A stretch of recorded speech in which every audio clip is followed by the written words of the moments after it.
What's up guys, Dylan Sigley here. Are you wondering what exactly drop servicing is? Well, in this video you're going to learn what drop servicing is, what makes it work so well, and how to start a drop servicing business right now so you can know and understand whether it's the right business model for you and how to get success with it if it is. Have you ever felt like building a real online business that drives consistent results, freedom, and control? Online business can feel uncertain, confusing, and overwhelming, but what if you had the vision, mindset, and actions to get from A to B and building your online business step by step so you can live a life of freedom, consistency, and control?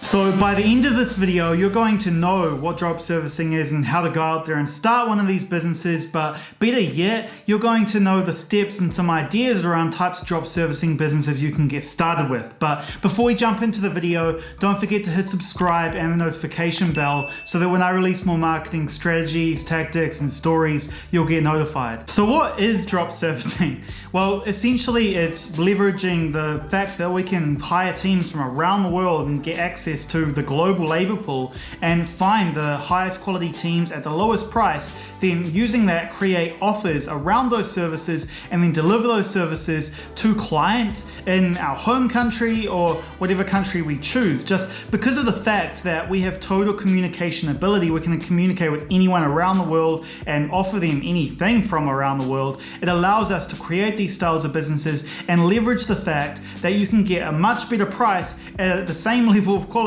in a different country for a given service. So we can get in contact with a CEO in the United States who may need a website, and we connect them with a web designer in the Philippines, and then we make a profit based on that transaction. So the value that we're generating is connecting the two, connecting a high quality web designer with a client in the States in this case, right? That is a pretty high value skill because it's quite difficult to go out there and find the right person when you're a company, right? You have to go out there and look at all these freelancing sites or look at all these job boards and find the right person for your job. It's a lot of time and energy and money that goes into that hiring process. So what we do is we actually come to them and we say, hey, we have these examples, testimonials, this is the level of quality, this is the price, and we're very transparent with everything, which allows them to make a decision right then and there. Because most people, most companies know they need something, but they just don't have the time and money to go out there and look for it right now because it's not urgent and important enough. However, if you come to them with the right offer, a great deal,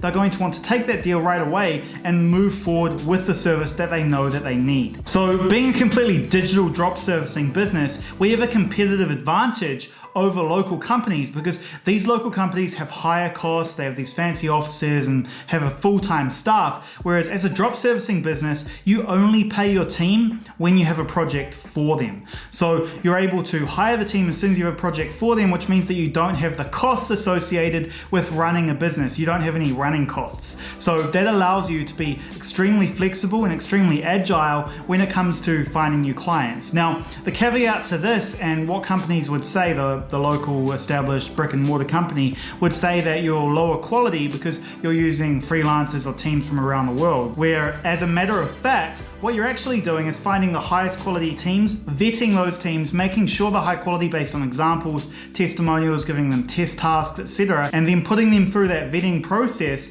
and then establishing the fact that they're a high quality worker and they have a great price, then that's when they become a part of your team. And that's the entire value proposition around these drop servicing businesses. So this way we can beat our competitors on price very easily just by our access to a global labor pool of workers who are higher quality or as high quality as the competitors in those countries that we're targeting. And really as a byproduct of it being an online business, it allows us to automate everything so that we have the freedom of time, place, freedom to do what we want, where we want, with who we want, just because of the fact that we can automate everything with people and software. However, before you get to that point, of course, you need to have gone through the process of vetting the team, making sure they're high quality, and creating an irresistible offer around that that makes your potential clients want to buy. There has to be urgency and importance around what they're going to buy in order for them to move forward with you. So we can define drop servicing as selling high ticket services from one country to another and making a massive profit from the difference in cost and price. So drop servicing is really made possible by three things: freedom of communication, freedom of location, and freedom of time. So freedom of communication is just the fact that with the communication technologies we have access today with social media and all these messaging apps and whatever it may be, mean that we're able to get in contact with anyone around the world essentially, right? There may be some barriers, but eventually you can get in contact in one way or another, whether it be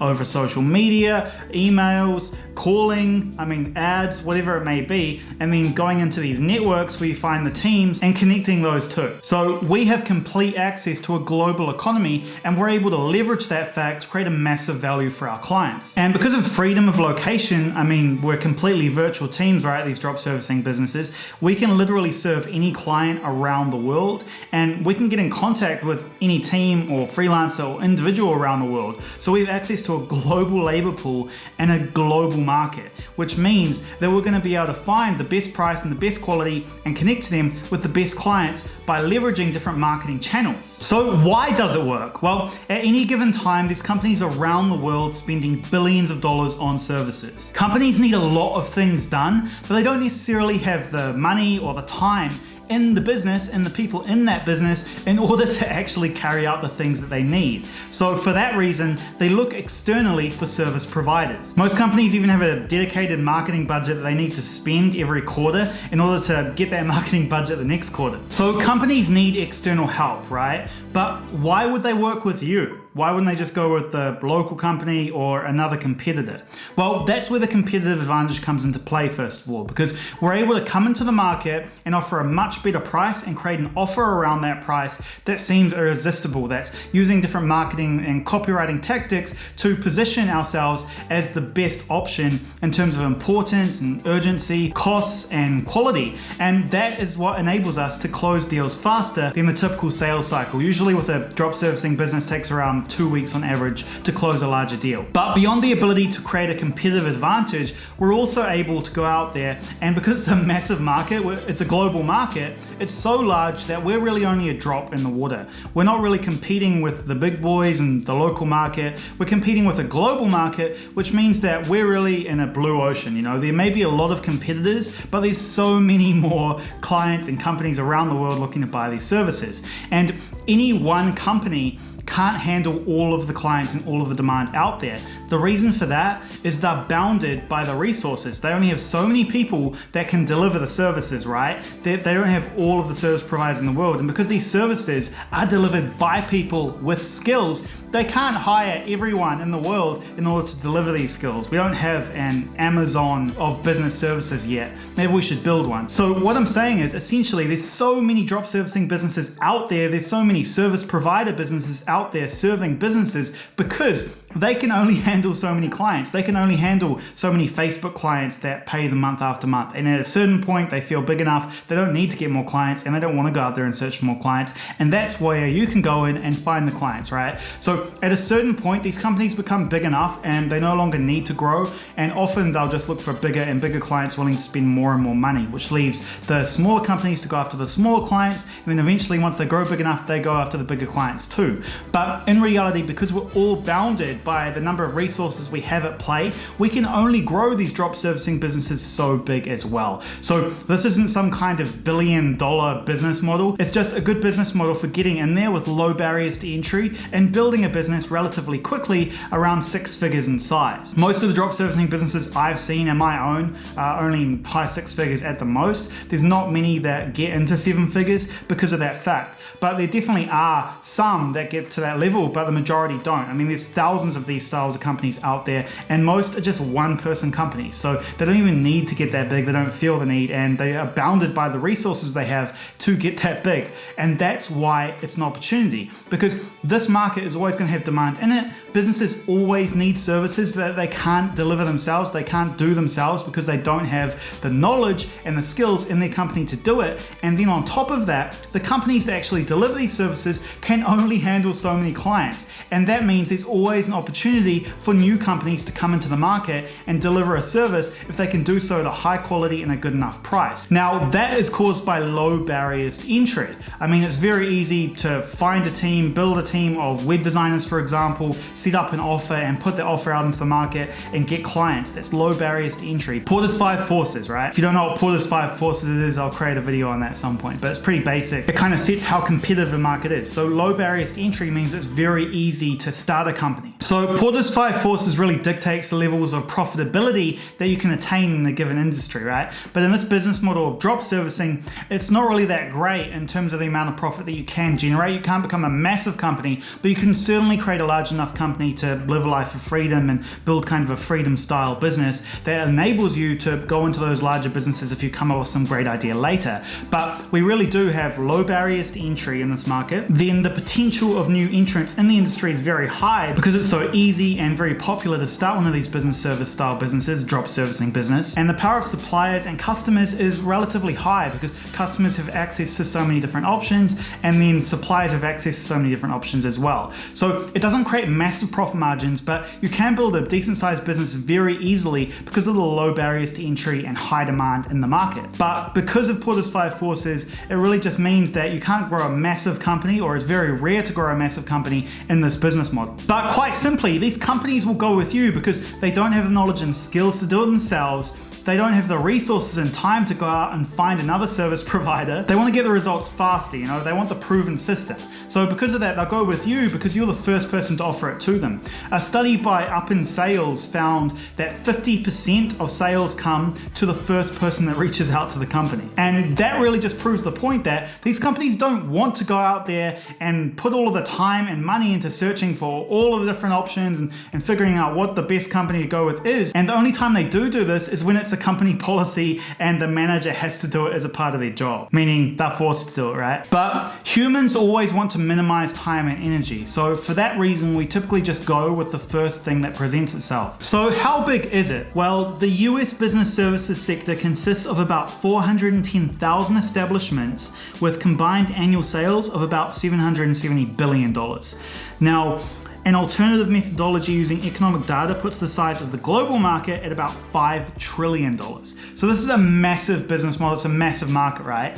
And because of that, there's so many companies in the market, it's very easy to enter the market and build one of these businesses. But because there's so many companies going in and it's very easy to start one of these businesses, it's difficult to scale them because you can only grow them to a certain size. But that's great for us because we can build a business that's large enough to sustain our freedom and create that freedom lifestyle if that's what we want. But if you're looking to become some kind of mogul, it's probably not the best business model to get into right away, but you can use these small lifestyle style businesses to fund those larger business ventures. It's really kind of the starting business, and I would say the best business model to get started with if it's your very first business, because it's so easy to start, so easy to enter and get those first clients. So it's a huge number, right? We don't even need 1% of the market in order to build a good enough business, right? Like, you only need a certain amount to live that freedom lifestyle, around 6 figures, and it's pretty easy to build a business of that size in this market if you follow the right steps. So there's 3 reasons that it is really the best business model right now, drop servicing, in my opinion. So first of all, there may be a lot of competitors in drop servicing, but because the drop servicing market is so huge, it's not that difficult to get enough clients in order to build your business big enough, even though there's so many competitors entering the market, because any one competitor in drop servicing can only handle so many clients. So because we're a drop servicing style service-based business, it's much easier for us to get success because our costs are so low. We only need to plug in and get a small chunk, a small piece of the pie in order to drive enough results, drive enough revenue for us to get to our freedom income number. Third, once we learn how to build one of these drop servicing businesses, we can do it again and again and again. Like, all you're doing is copy and pasting the system that you build from one service into another. You might build a marketing video style drop servicing business and then build a Facebook ads agency drop servicing business, and that's something that I've done. The point being, the market is so huge and there's so many different marketing channels that we can use to reach such a large global market that it's very easy to start one of these businesses and get your first results with it, which is why drop servicing is the best business to start if it's your first business, the best kind of place to cut your teeth and learn how to build a business in the first place, especially when it comes to online business as well, right? Online business is really the best place to start if you want to build any kind of business because the costs are lower compared to a brick and mortar style business. So what's the future of drop servicing? Well, as businesses become more digital and virtual, they become more efficient, so their costs become lower, which means there is a great opportunity for businesses to go more virtual, and that's why they are doing it, right? So because the goal of any business is to maximize profits and get more profit, they're going to want to go online, become more virtual, because they get greater efficiencies from it. And what we're finding based on the research and statistics that I've seen is that, first of all, your employees are a lot happier, they're more productive, and the company sees reductions in costs by not having your employees having to come into work and that sort of stuff. So I'll put some research on the screen now to show you the types of studies that are coming out when it comes to virtualization or digitization of companies. So the IDC estimates that the worldwide market opportunity created by digitization is worth a staggering $20 trillion, right?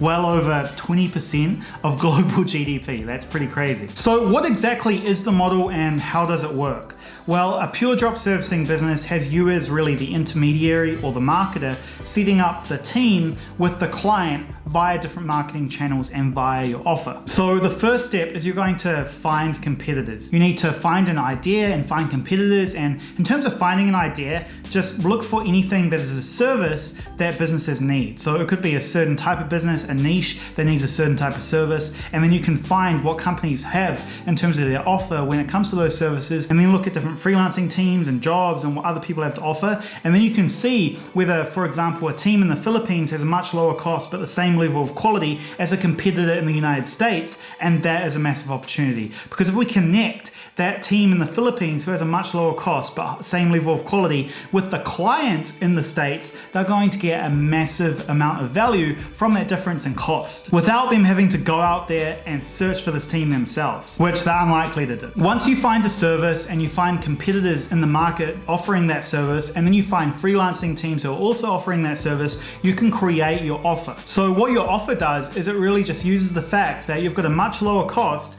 and you're competing with competitors with a much higher price, so you can base your offer around price. It could be a discount, it could be waiving a fee, whatever it may be, but you need to structure that offer using copywriting tactics, which are easily found online. If you do some research on copywriting, you'll figure it out. Then you put your offer out into the market via marketing channels like Facebook or email, whatever it may be, and then you look whether you're getting a good reaction to that offer, you see whether your offer is converting, you tweak it, you work on it until it does work, and then from there you can scale up into different marketing channels or even different services once you figure out the right offer. From there you automate everything with people and software, so you no longer have to do everything yourself, and that's how you create a freedom style business via drop servicing. So that's the video. I hope you understand a little bit more about what drop servicing is and how to start a drop servicing business. Let me know what you thought. If you have any questions or comments, comment below. I read all of the comments most of the time. But yeah, I'll talk to you in the next video.